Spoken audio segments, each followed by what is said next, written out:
Hello दोस्तों। भाई आपको लगता होगा कि सीपीसी इतना मुश्किल है, इसे समझना और याद करना दोनों ही बहुत मुश्किल है। इससे कैसे आसानी से याद किया जा सकता है, ये सवाल हर बच्चे के मन में होता है। तो आज की इस वीडियो में मैं आप लोगों से डिस्कस करने वाला हूं ऑर्डर 9, जहां मैं आप लोगों को ऑर्डर 9 सिर्फ और सिर्फ एक ही चार्ट में पढ़ा दूंगा। तो आइए बात करते हैं इस वीडियो में कि ऑर्डर 9 को एक ही चार्ट में कैसे पढ़ा जा सकता है। तो ऑर्डर 9 का यूज होता है जब कोर्ट समन इशू करता है डिफेंडेंट को। तो उस केस में हियरिंग होती है, जहां next date of hearing fix कर दी जाती है। भाई इस नेक्स्ट डेट ऑफ हियरिंग में क्या होता है, तो यहां सिचुएशन क्या क्या हो सकती है उस नेक्स्ट डेट ऑफ हियरिंग पर। इस केस में सिचुएशन हो सकती है कि भाई डेट पर प्लेंटिफ भी आया और डिफेंडेंट भी आया। तो इस केस में नॉर्मल प्रोसीडिंग तरीके से आगे बढ़ेगी।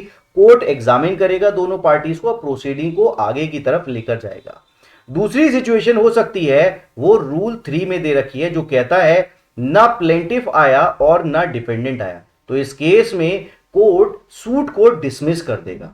इसके बाद तीसरी सिचुएशन के बारे में बात कर लेते हैं, जहां कोर्ट में प्लेंटिफ तो आया बट डिफेंडेंट नहीं आया।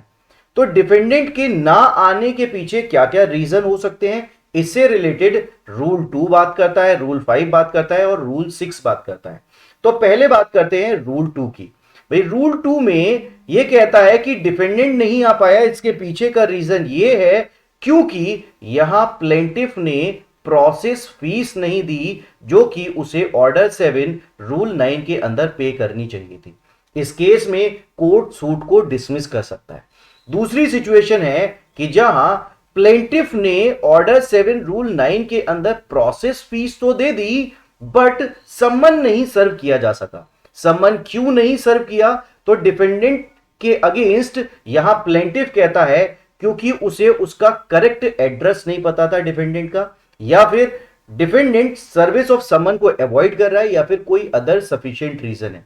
तो इस केस में कोर्ट प्लेंटिफ से कहता है कि या तो तुम फ्रेश समन के लिए विद इन 7 डेज अप्लाई कर लो, वरना मैं सूट को डिसमिस कर दूंगा।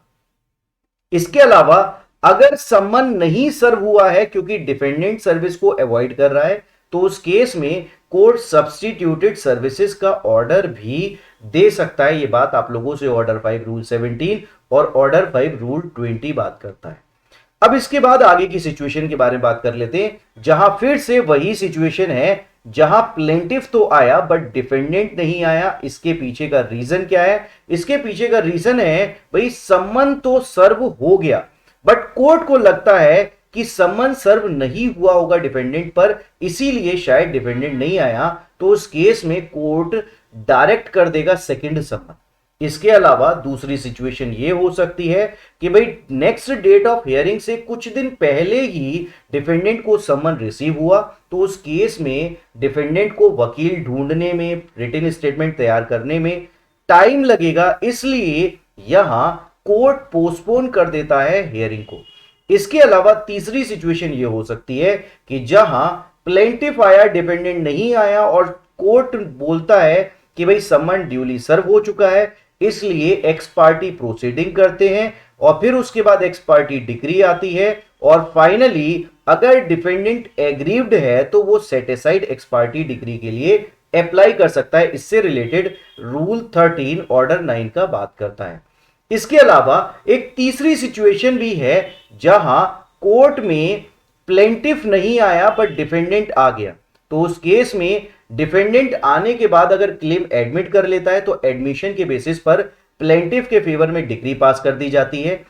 अगर यहां डिफेंडेंट आकर डिफेंस लेता है, तो उस केस में सूट को डिसमिस कर दिया जाता है। तो ये आप लोगों को मैंने समझाया ऑर्डर 9 चार्ट फॉर्म में।